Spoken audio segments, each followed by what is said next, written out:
Speaking of the humble, contrite, repentant prayers of the exilic and post-exilic prophets, in particular in Daniel 9, Ezra 9, Nehemiah 9, historians and theologians have a consensus that the Babylonian captivity cured Israel of her idolatry.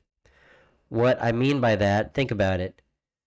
As you read through the Old Testament, repeatedly the sons of Israel are in trouble with idols, worshiping literal, physical idols, Molech and Baal and Asherah, all the way from the golden calf in Exodus through the book of Judges, cycles over and over again, rebelling against the Lord, following after abominations. Tragic story of the tribe of Dan, Judges 17 through the end.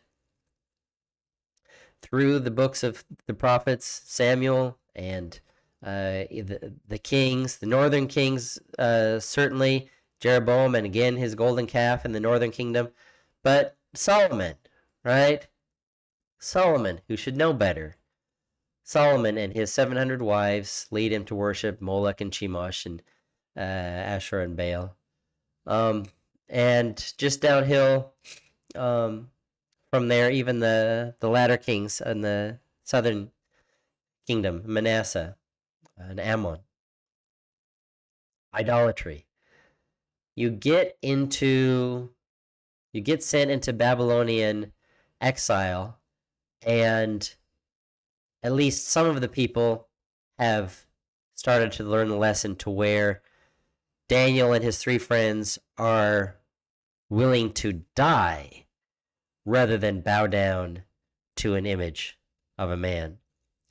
So at least those guys got it.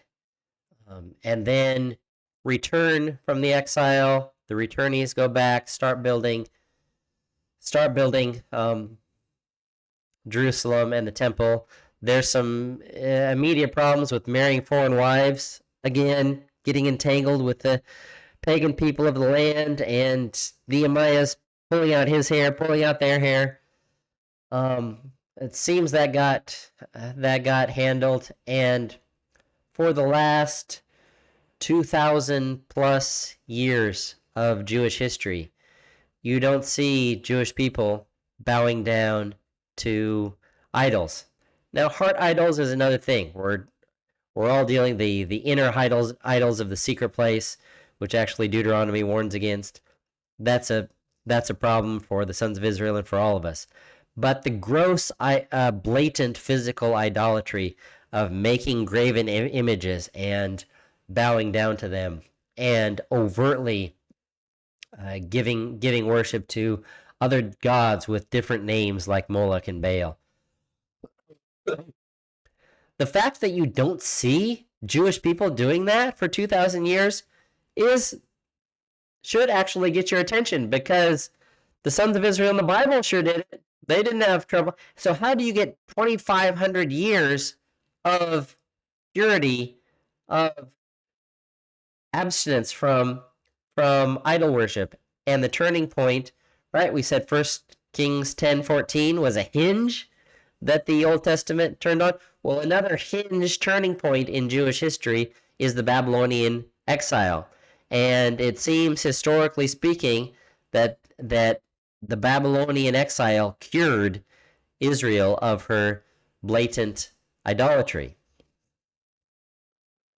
And in fact, it's no surprise that it should be so, because as the exile was unfolding, God's spokesman, the prophets, said that the result of the exile, of coming out of the exile, would be a new heart. The promises of the new covenant are a new heart and a new spirit. Jeremiah has it as the law written on your heart. Now, I realize as Christians that we know that Jesus' blood inaugurated the new covenant, but the promises of the new covenant were given to the house of Israel. In Jeremiah, it's explicit, to the house of Israel and the house of Jacob. So there's at least an initial level fulfillment, a partial fulfillment in Israel as they come out of exile. And here's the promise: I will take you from the nations. You're going to the exile to the nations, but I will take you and gather you from the countries and bring you into your own land. I will sprinkle clean water on you, and you shall be clean from all your uncleannesses, and from all your idols I will cleanse you. And I will give you a new heart, and a new spirit I will put within you. I will remove the heart of stone from your flesh, and give you a heart of flesh. So a new heart, and that's what we see. That's what we see in the last 2,500 years of Israel's history, is a different heart, a different spirit from what there was before when they worshipped idols. Now, Christians, I realize rejecting the Messiah is a huge deal, but let's stay focused here. We're talking about the blatant, overt worship of graven images and idols, and there's a change. The Babylonian exile changed things. You have idol worship before that. You don't have idol worship after that. Definitely a new heart, a new spirit, a new the law of, the first commandment, second commandment, you shall have no other gods before me, don't make graven images. It seems that is written on the heart of the Jewish people now, the last 2,000 years, in a way that it wasn't from the time of the Exodus through the time of the exile. And that itself is no surprise, because the new covenant itself is yet a fulfillment of an even earlier promise when God gave the covenant blessings and curses in Deuteronomy 27:28 and said, when these things happen, it's going to happen, and you're going to go into exile and be vomited out of the land. What should you do at that point? And what will happen? When these things come upon you, the blessing and the curse, including exile, which I have set before you, and you call them to mind among the nations where the Lord God has driven you, because you're going to be sent into exile, and when you return to the Lord your God, you and your children, and obey his voice in all that I command you today, with all your heart and with all your soul, then the Lord your God will rescue your fortunes and have mercy on you. He will gather you again from where you are scattered amongst the people where the Lord scattered you. If your outcasts are in the uttermost parts of the heaven, from there the Lord God will gather you, and from there he will take you. This is the return from exile. The Lord will bring you into the land that your fathers possessed, that you may possess it. And he will make you more prosperous and numerous than your fathers. The Lord your God will circumcise your heart and the heart of your offspring, so that you will love the Lord your God with all your heart and with all your soul, that you may live. The idea of a heart circumcision, which comes up repeatedly in the Old Testament and also in New Testament, Colossians. A heart circumcision. How does this heart circumcision come to pass? It's when you take to heart, when these blessings and curses have come upon you. And this translation says, when you call them to mind. More literally, when you take them to heart, when you cause those things to return to your own heart, just as you're returning to the land, when you return those blessings and curses, instead of sending the blessings and curses into the exile of your memory, when you let those things return to your heart, you will return to the land, and you will receive the new heart, the new spirit, the circumcised heart.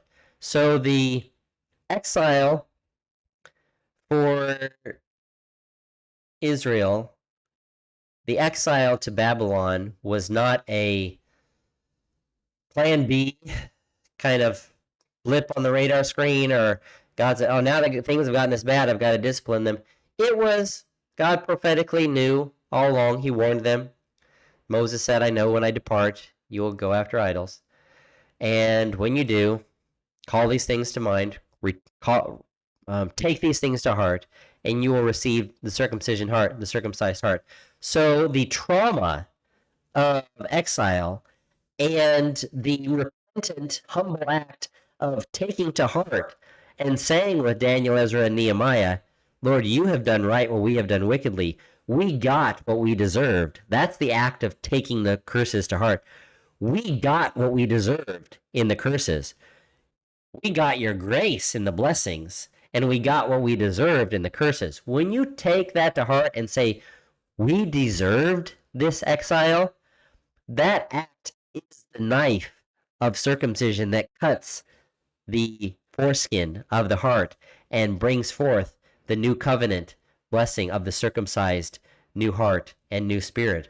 So the exile was part of God's overall master plan for giving Israel a new heart. And we'll see in Revelation, where church history recapitulates Jewish history, that same thing. The fall of the churches into Babylonian exile, having their lampstands taken away by Nebuchadnezzar and being vomited out of the land, so that they had to be told, "Come out of her, my people." And the exile into Babylon and the restoration out of Babylon as they heed the call to come out of her, my people, is the mechanism by which Jesus purifies his bride and gives her a new heart, fully loyal and devoted to him forever.